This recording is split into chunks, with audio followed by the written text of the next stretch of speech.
Hello everyone, welcome back to the Talk Corner. We are your hosts, Najma Ibrahim, medical doctor. And Khair Mohammed, clinical psychologist. Like always, we are here to have real, raw, and honest conversations, and we aim to learn from one another in this process. So Umi, what is our topic for today? Our topic for today will be that of social stigma. We are going through a pandemic, so it will only be fair to talk about the coronavirus and the social stigma that comes with it. And also to educate people on how to maneuver and go about around it. So social stigma in the context of health is a negative association of a person or a group of people who are being suspected that they are carrying a specific disease. In an outbreak, this may mean like people are labeled or discriminated, and stigmatized based on the fear or the thought that they might be carrying somebody else, or so they're basically isolated, shunned, their family, their friends, their caregivers. Such treatment can affect somebody's mental as well. It can affect them even very your negatively. physical, even the way you carry yourself throughout your daily life. And this might actually end in result to someone not seeking treatment or hiding that they're actually coronavirus which positive, may lead to them actually infecting more people. You understand? Because this is an airborne disease, and even you can contract it very easily. So by touching even surfaces that are not clean, or that have been touched by other people, or somebody who's carrying the strain, the coronavirus. But so by that alone, the stigma that comes with it. Why will someone want to, say I'm suffering from the coronavirus? Because some other people are asymptomatic. So why do you think this social stigma? What brings it? I feel like it's brought in by the fear of to be stigmatized, and the fear of isolation, and also it could be fear of losing your job.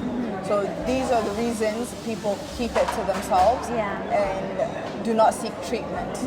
And also lack of knowledge about the disease itself. People just need an outlet to blame someone, to feel like, okay, I got it from this person. This person or this person. I feel like it kind of is looked at as a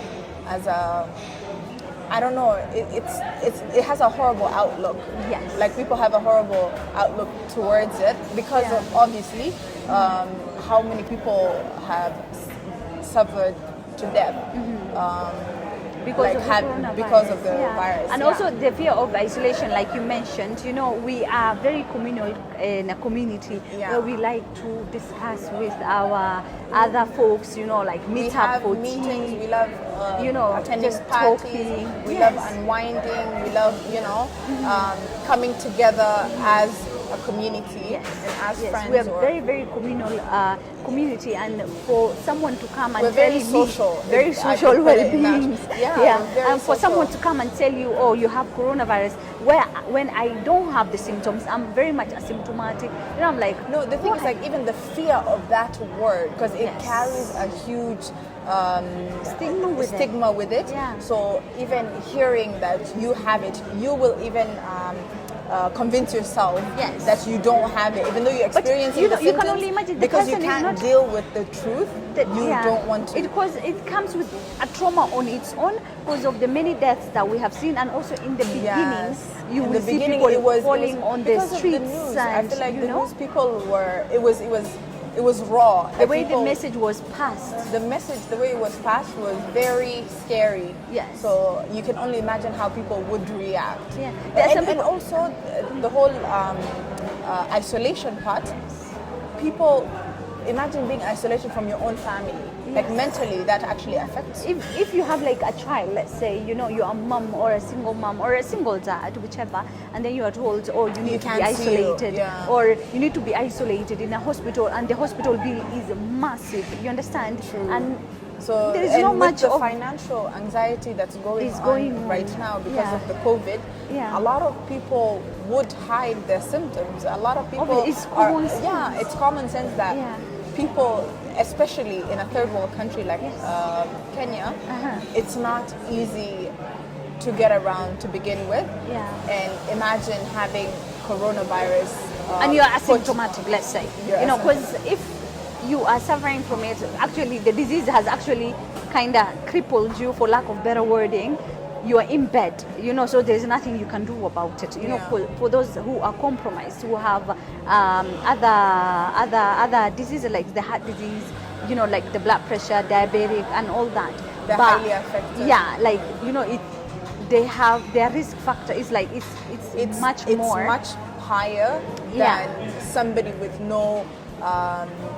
Medical history. Yeah, underlying medical history. Yeah. So you can only imagine someone who is asymptomatic. You're like, okay, I don't have any symptoms. These doctors are lying or whatever, or they are looking for money. They're trying to make money out of you, or they're lying. We never want to accept. Especially our people in Northeastern.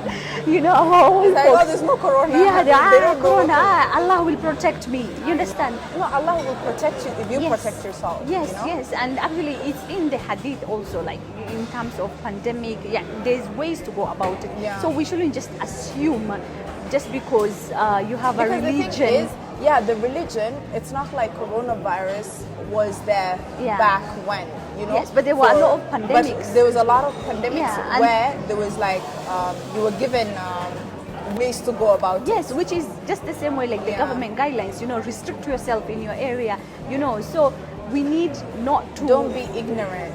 Don't be ignorant. Because that's the worst thing you could do. Just the same way you will not say when you're suffering from malaria and you are bedridden, or Allah will cure you. Of course, He will cure you. God will cure you. Allah told you, He helps somebody who helps themselves. Yes. Like, you can't just expect.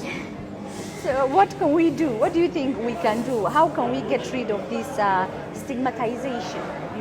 I feel like we need to go out there and be open, so that it's earlier. Like, there's treatment out there. Like, there's a lot of people who've woken up from the sickness. So if you go seek treatment, if you go tell whoever you've contracted or whoever that's contracted from you, it's easier to manage. Yes. So, but if you keep it to yourself, that means a lot of people are suffering because of it. Yeah, and also the negative language surrounding coronavirus. We need to stop that, and also just educate ourselves. I think we don't necessarily know how coronavirus is passed upon. You understand? We just assume, and then you will hear some other people. When you talk to people, random people, you're like, please wear your mask. Like in the Uber or just the basic mama mboga. What they tell you? Oh, drink your water. There is no coronavirus. The government, you will hear, once the American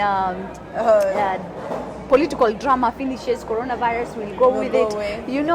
It's just those are just some misconceptions and lack of proper information. information. No, people don't want to seek information because they don't even want to believe. They don't want to even comprehend or what's happening around them. Because it's just, they think it's something that came and will go and it's not going to affect them. There's a lot of people who never thought they were going to contract it and have. Yes. So it's a wake-up call that people need to actually sometimes exercise. Even myself, I ask myself, maybe I contracted it in the beginning, and I didn't even know. And also there were times where the tests were not available. You understand? But now I think the tests are available. Even though I think your local clinics, hospitals, anywhere, it's easy to get medical treatment. Also, I think using proper media channels, by providing this information, how it's passed, educating everyone around, also the government officials.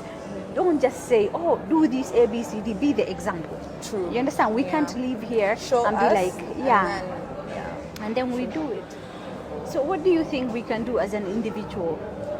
The only things that you can do as an individual is make sure you are taking the guidelines seriously. Make sure you're wearing your masks. We're not wearing our masks right now because we live in the same house and we practice social distancing right after here, obviously we have our masks in the bag. Yeah. Just to talk to you guys. That's why You we can don't be have able it. to hear us Yeah, better. with the masks on. Yeah.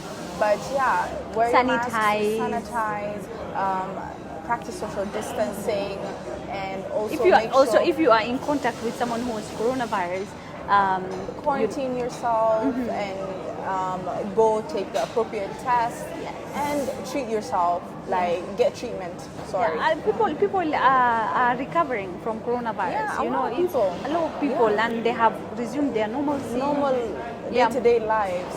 So it's however you make it. Because if you make it something scary, it will be scary. If you make it something that you can overcome, you can overcome it. Yeah. So we would like to know from you, our viewers, how are some of the ways you are dealing with the coronavirus? Some of the What are you doing to protect yourself? If you've contracted, how have you taken? Or even a loved one.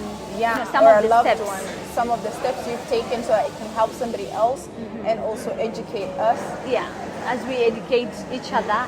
And until next time, see you later. Thank you.